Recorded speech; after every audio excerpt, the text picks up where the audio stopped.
অধ্যাপক ইউনূসের নেতৃত্বাধীন বাংলাদেশের অন্তর্বর্তী সরকারের বিরুদ্ধে আন্তর্জাতিক ক্ষেত্রে কোমর বেঁধে নামছে দেশটিতে কার্যক্রম নিষিদ্ধ থাকা আওয়ামী লীগ। অধ্যাপক ইউনূস ও তার সরকারের বিরুদ্ধে আন্তর্জাতিক সংস্থাগুলোতে অভিযোগ দায়ের করতে চায় আওয়ামী লীগ।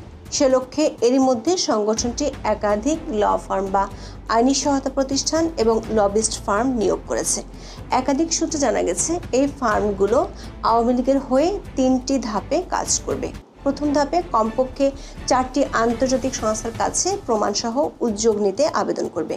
এর অংশ হিসেবে 8ই আগস্ট ব্রিটেনের একটি ল ফার্ম আওয়ামী লীগের নিষেধাজ্ঞা আরোপের বিষয়টি গুরুতর মানবাধিকার লঙ্ঘন হিসেবে ব্যাখ্যা দিয়ে জরুরি পদক্ষেপ নেওয়ার জন্য জাতিসংঘের 2টি সংস্থার কাছে আবেদন করেছে।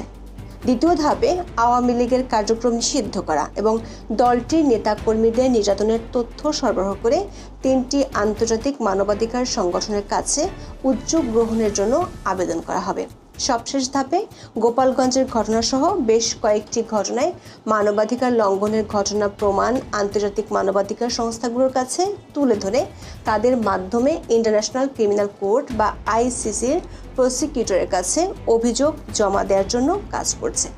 দলটির একাধিক সূত্রে জানা গেছে, বাংলাদেশে ফেব্রুয়ারিতে যে ত্রয়োদশ জাতীয় সংসদ নির্বাচন হওয়ার কথা বলা হচ্ছে, সে নির্বাচনে আওয়ামী লীগকে অংশগ্রহণ করতে না দেওয়ার বিষয়টি আন্তর্জাতিক অঙ্গনে ভালোভাবে তুলে ধরে ওই নির্বাচনের গ্রহণযোগ্যতা প্রশ্নের মুখে ফেলতে চায় দলটি। সেজন্য আগামী কয়েক মাসের মধ্যে দলটি আন্তর্জাতিক মিডিয়াতে বিষয়টি আলোচনার মধ্যে আনতে চায়। বিস্তারিত জানতে চলুন যাওয়া যাক বিশ্লেষণে। 5ই আগস্ট ক্ষমতা হারায় আওয়ামী লীগ।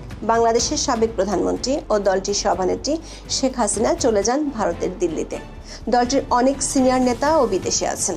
ইতিমধ্যে শেখ হাসিনা গত 10 দিনের মধ্যে দলটির 1 ডজন শীর্ষ নেতার সাথে দিল্লিতে 2 দফা মুখোমুখি বৈঠক করেছেন।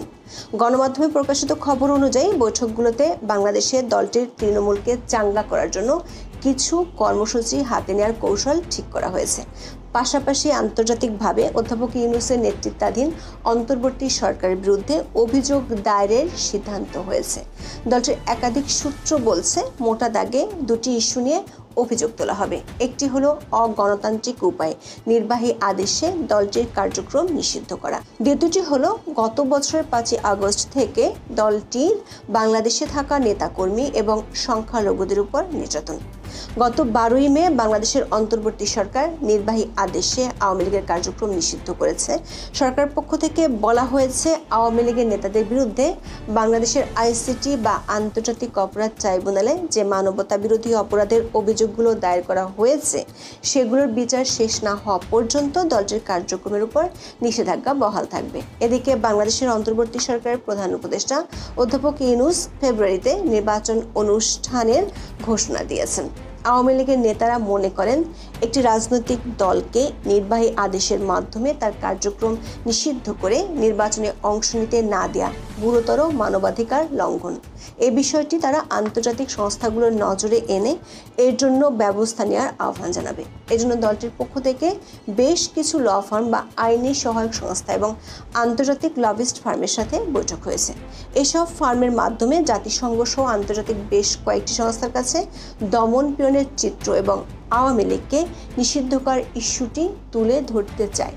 যেসব আন্তর্জাতিক সংস্থার কাছে অভিযোগ তুলে ধরা হতে পারে সেগুলো হলো জাতিসংঘ মানবাধিকার কমিটি বা সিসিপিআর, জাতিসংঘ মানবাধিকার কাউন্সিল বা এইচআরসি এবং বিশেষ প্রতিবেদক বা স্পেশাল রেপুটিয়ার্স। এছাড়া কমনওয়েলথ এবং কমনওয়েলথ পার্লামেন্ট অ্যাসোসিয়েশন, ইউরোপীয় ইউনিয়ন ও অস্ট্রেলিয়ার কিছু সংগঠন। রাজনৈতিক দমন পীড়ন বা রাজনৈতিক অধিকার লঙ্ঘনের বিষয় হওয়ায় আওয়ামী লীগ প্রথম ধাপই বেছে নিয়েছে জাতিসংঘের স্পেশাল রেপুটিয়ার্সকে। এরই মধ্যে আওয়ামী লীগের হয়ে ব্রিটেনের একটি নাম করা law firm Doughty Street chamber Awami লীগের পক্ষে ডক্টর ইউনূস সরকারের বিরুদ্ধে ব্যবস্থা গ্রহণের জন্য অথবা আওয়ামী লীগের রাজনৈতিক কার্যক্রম নিষিদ্ধ করাকে মৌলিক মানবাধিকারের লঙ্ঘন হিসেবে উল্লেখ করে জাতিসংঘের স্বাধীন বিশেষজ্ঞ বা স্পেশাল রেপুটিয়ার্স এবং অন্যান্য দূতের কাছে আবেদন পাঠিয়েছে। জাতিসংঘের মানবাধিকার কাউন্সিলের অধীনে থাকা স্বাধীন মানবাধিকার বিশেষজ্ঞদের সদস্য রাষ্ট্রগুলোর কাছে উদ্বেগ জানিয়ে চিঠি পাঠাতে অনুরোধ করা হয়েছে।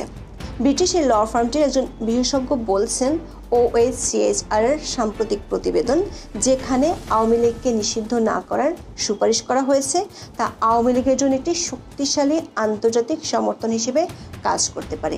এই প্রতিবেদনটি একটি নজির স্থাপন করেছে যে জাতিসংঘ একটি রাজনৈতিক দলের সম্ভাব্য নিষেধাজ্ঞার বিষয়ে সরাসরি অবস্থান নিয়েছে।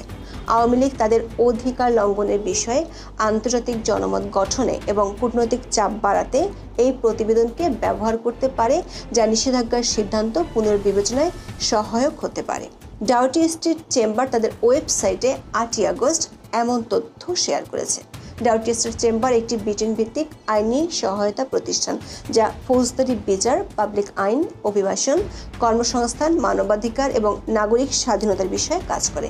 তারা বড় বড় মানবাধিকার ইস্যুতে আইনি লড়াই চালিয়ে থাকে এবং তাদের খ্যাতি বেশ সুপরিচিত।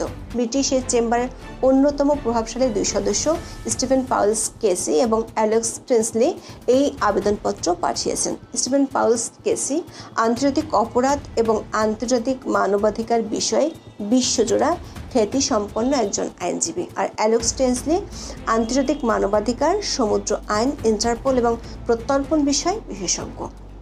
তারা শেখ হাসিনা, যিনি আওয়ামী লীগের সভাপতি, তার পক্ষে এই জরুরি পদক্ষেপের জন্য অনুরোধ জমা দিয়েছেন।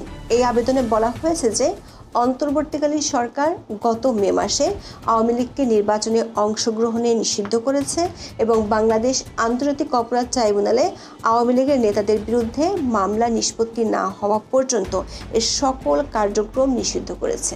অভিযোগপত্রে দাবি করা হয়েছে এই নিষেধাজ্ঞা মৌলিক মানবাধিকারের লঙ্ঘন ঘটিয়েছে, যা বাংলাদেশে আইনের শাসন এবং গণতন্ত্রকে ক্ষুণ্ণ করে। পাশাপাশি আওয়ামী লীগের উপর থেকে নিষেধাজ্ঞা প্রত্যাহার করার এবং যে কোনো নির্বাচনে তাদের সম্পূর্ণ অংশগ্রহণের অনুমতি দেওয়ার জন্য অনুরোধ করা হয়েছে। অভিযোগপত্রে অধ্যাপক ইউনূস দায়িত্ব নেওয়ার পর থেকে আওয়ামী লীগের নেতাকর্মী এবং সংখ্যালঘুদের উপর ব্যাপক রাষ্ট্রীয় নির্যাতন হয়েছে বলে দাবি করা হয়েছে। আরও দাবি করা হয়েছে বাংলাদেশের অন্তর্বর্তী সরকার এসব অপরাধের সাথে জড়িতদের দায় মুক্তি দিয়েছে। আওয়ামী লীগের নেতারা মনে করেন জাতিসংঘের মানবাধিকার বিষয়ক হাইকমিশন তাদের গত ফেব্রুয়ারি রিপোর্টে কোনো রাজনৈতিক দলকে নিষিদ্ধ না করার বিষয়ে বাংলাদেশ সরকারকে সতর্ক করেছিল। বিষয়টি উল্লেখ করে জাতিসংঘ মানবাধিকার কমিটি বা CCPR, জাতিসংঘ মানবাধিকার কাউন্সিল বা HRC এর কাছে চিঠি পাঠানো হয়েছে। একই ধরনের রিপোর্ট কমনওয়েলথ, ইউরোপীয় ইউনিয়ন এবং অস্ট্রেলিয়ার সংগঠনগুলোর কাছে পাঠাবে। সূত্রগুলো বলছে জাতিসংঘ মানবাধিকার হাইকমিশনার ভলকার তুর্কের বিরুদ্ধেও আওয়ামী লীগ আনুষ্ঠানিক অভিযোগ জমা দিতে পারে। দ্বিতীয় ধাপে 3টি আন্তর্জাতিক মানবাধিকার সংস্থার কাছে রিপোর্ট পাঠিয়ে ব্যবস্থা নেওয়ার জন্য লবিং করছে। এগুলো হলো হিউম্যান রাইটস ওয়াচ বা HRW, অ্যামনেস্টি ইন্টারন্যাশনাল এবং international federation for human rights বা FIDS। FIDS এর মধ্যে জাতিসংঘের কাছে বাংলাদেশের সংখ্যালঘুদের উপর দমন পীড়নের বিষয়ে নালিশ করেছে। আওয়ামী লীগের একটি সূত্র বলছে সবশেষ ধাপে দলটি ইন্টারন্যাশনাল ক্রিমিনাল কোর্ট বা ICC-তে অভিযোগ দায়েরের জন্য আন্তর্জাতিক মানবাধিকার সংস্থাগুলোর সাহায্য চাইবে। একটি রাজনৈতিক দল হিসেবে আওয়ামী লীগ সরাসরি ICC-তে কোনো মামলা দায়ের করতে পারে না।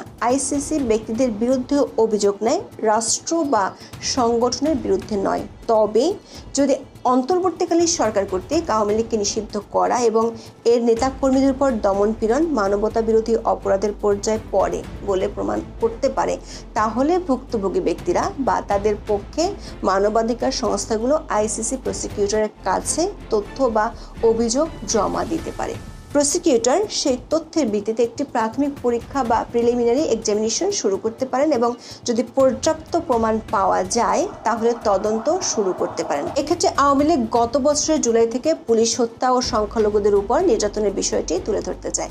আন্তর্জাতিক মানবাধিকার সংস্থাগুলোর মাধ্যমে বিষয়টি জাতিসংঘের মানবাধিকার কাউন্সিলের ইউনিভার্সাল পিরিয়ডিক রিভিউ বা UPR প্রক্রিয়ায় বিষয়টি অন্তর্ভুক্তির জন্য দলটি জোর চেষ্টা চালাচ্ছে। আওয়ামী লীগের সূত্রগুলো বলছে বাংলাদেশের দাতা দেশ ও সংস্থাগুলোকে টার্গেট করে দলটি আন্তর্জাতিক অঙ্গনে আগামী কয়েক মাসের মধ্যে ব্যাপক হারে অভিযোগগুলো তুলে ধরবে, যাতে আগামী নির্বাচন নিয়ে আন্তর্জাতিক মহল থেকে প্রশ্ন তোলা যায়। এখন অধ্যাপক ইউনূসের নিয়োগকর্তা বলে পরিচিত কিংস পার্টি NCPর শীর্ষ নেতারা রীতিমতো প্রতারিত বোধ করছেন। তারা মনে করছেন আমে দুধে মিশে যাওয়ায় আটি এখন গড়াগড়ি খাচ্ছে। বিএনপি আর অধ্যাপক ইউনূসের মিলনে নিজেদের পৃথিবী ঘিরে শুধু শূন্যই দেখছে সরকার সমর্থক দলটি। জুলাই ঘোষণাপত্র আর বিএনপির সঙ্গে অধ্যাপক ইউনূসের সমঝোতার অংশ হিসেবে ফেব্রুয়ারির প্রথমার্ধে নির্বাচনের ঘোষণায় তাদের এমন বোধোদয় হয়েছে। দলের ভেতরে ছড়িয়ে পড়েছে হতাশা, দেখা দিচ্ছে অন্তর্দ্বন্দ্ব আর অবিশ্বাস। দলটির বেশ কয়েকজন নেতা মনে করছেন অধ্যাপক ইউনূস আমের আটির মতো এনসিপিকে ছুঁড়ে ফেলেছেন। বিএনপির ইচ্ছে মতো দেওয়া হয়েছে জুলাই ঘোষণাপত্র, আবার আগের পরিকল্পনা বাদ দিয়ে নির্বাচনের মাধ্যমে চেষ্টা চলছে ক্ষমতা হস্তান্তরের। সেনাবাহিনীর সমর্থন রয়েছে এই প্রচেষ্টায়। সব মিলিয়ে এক রাজনৈতিক কানাগুলিতে ছেড়ে দেওয়া হয়েছে এনসিপিকে। ভেস্তে যাচ্ছে ডক্টর ইউনূসের ক্ষমতা দীর্ঘস্থায়ী করে কিংস পার্টিকে সংগঠিত করার কৌশল। এনসিপির মতো জামাতও প্রচন্ড হতাশ জুলাই ঘোষণাপত্র আর নির্বাচনী ঘোষণা নিয়ে। তবে সহসা ছাড়ার পাত্র নয় সরকার সমর্থক এই দল দুটি। তারাও অধ্যাপক ইউনূসকে ঘুঘু দেখাতে চান। চলুন যাওয়া যাক। জুলাই ঘোষণাপত্র নিয়ে গত বছরের 31শে ডিসেম্বর থেকে অনেক নাটক হয়েছিল। শেষ পর্যন্ত আওয়ামী লীগের পতনের বর্ষপূর্তিতে 5ই আগস্ট জুলাই ঘোষণাপত্র পাঠ করেন অন্তর্বর্তী সরকারের প্রধান উপদেষ্টা ডক্টর মোহাম্মদ ইউনূস। 28 দফা ঘোষণাপত্রে 24-এর আন্দোলনের রাষ্ট্রীয় ও সাংবিধানিক স্বীকৃতির প্রতিশ্রুতি দেওয়া হয়। একই দিনে জাতির উদ্দেশ্যে ভাষণে আগামী ফেব্রুয়ারিতে জাতীয় নির্বাচন আয়োজনের কথা বলেন অধ্যাপক ইউনূস। পরদিন ফেব্রুয়ারি মাসে রোজা শুরুর আগে জাতীয় সংসদ নির্বাচন আয়োজনের জন্য প্রস্তুতি শেষ করতে নির্বাচন কমিশনকে চিঠি দেয় তার কার্যালয়। স্বাভাবিকভাবে নির্বাচনের এমন ঘোষণায় খুশি হওয়ার কথা সবারই, কিন্তু বাস্তবতা হলো সবাই এই ঘোষণায় খুশি হতে পারেনি। যা অবস্থা তাতে মনে হচ্ছে নির্বাচন যদি কারো জন্য পৌষ মাস হয় তাহলে কারো জন্য সর্বনাশও হবে। জুলাই ঘোষণাপত্র মন মতো না হওয়া আর নির্বাচনের ঘোষণা যেন অনেকটা বিনা মেঘে বজ্রপাতের মতো আঘাত করেছে কিংস পার্টি এনসিপিকে, যারা আবার পরিচিত অধ্যাপক ইউনূসের নিয়োগকর্তা হিসেবে। সাথে জামাত ইসলামী এবং তাদের মিত্ররাও অনেকটা হকচকিত, অথচ এমনটা হওয়ারই কথা ছিল না। জুলাই ঘোষণাপত্রে এনসিপি ও জামাত সহ কয়েকটি দলের বেশ কয়েকটি সুপারিশ শেষ মুহূর্তে বাদ দেওয়ার বিষয়টি কয়েকটি সূত্র থেকে আমরা নিশ্চিত হয়েছি। দলগুলোর অভিযোগ, চূড়ান্ত পর্যায়ে কেবল বিএনপির ইচ্ছাকেই প্রাধান্য দিয়েছেন ডক্টর মোহাম্মদ ইউনূস।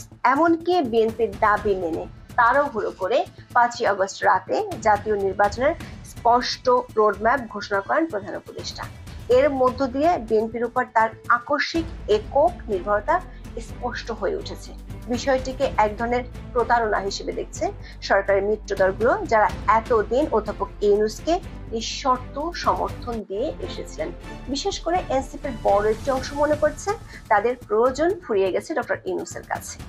এমন অবস্থা তাদের জন্য রীতিমতো অস্তিত্বের সংকট তৈরি করেছে। এনসিপির এক সিনিয়র নেতা বলছেন, আম খাওয়ার পর আটিটি মানুষ ছুঁড়ে ফেলে দেয়, তেমনি এখন এনসিপিকে তাদের আমের আটির মতো মনে হচ্ছে। দর্শক, জুলাই ঘোষণাপত্র এবং নির্বাচন নিয়ে এনসিপি, জামাত এবং হেফাজতে ইসলামের প্রতিক্রিয়া থেকে তাদের হতাশা ও ক্ষোভের বিষয়টি পরিষ্কার। এনসিপি সদস্য সচিব আক্তার হোসেন মনে করছেন তাদের প্রস্তাবিত অনেক কিছু এই ঘোষণা থেকে বাদ দেওয়া হয়েছে। সবচেয়ে বড় বিষয় হলো এই ঘোষণাপত্রের কোনো আইনগত ভিত্তি নেই। সে কারণে দলটি মনে করছে ভবিষ্যতে এটি একটি কাগুজের বিষয় হিসেবেই থেকে যাবে। যদিও জুলাই ঘোষণাপত্রকে সংবিধানের ৪র্থ তফসিলে অন্তর্ভুক্ত করার কথা বলা হয়েছে, কিন্তু সুপ্রিম কোর্টের সিনিয়র আইনজীবী ব্যারিস্টার শাহাদিন মালিক মনে করেন এর কোনো আইনগত ভিত্তি নেই। তবে নির্বাচনের ঘোষণা সম্পর্কে কৌশলী প্রতিক্রিয়া দিয়েছে এনসিপি। দলটি মনে করে নির্বাচনের সময়সীমা নিয়ে সরকারের ঘোষণায় আপত্তি নেই, তবে এর আগে বিচার ও সংস্কারের দৃশ্যমান অগ্রগতি এবং মাঠ প্রশাসনের নিরপেক্ষতা নিশ্চিত করতে হবে। পাশাপাশি নিশ্চিত করতে হবে লেভেল প্লেইং ফিল্ড। একই মত জামাত ইসলামী। দর্শক, এনসিপির প্রকাশ্য সংবাদ সম্মেলনের অন্তরালে ছড়িয়ে পড়েছে ভয়াবহ গৃহদাহ। এর সঙ্গে যোগ হয়েছে কক্সবাজারের পিটার হাসির সঙ্গে গোপন বৈঠকের তথ্য ফাঁস হয়ে পড়ার পর 5 নেতাকে শোকজের ঘটনা।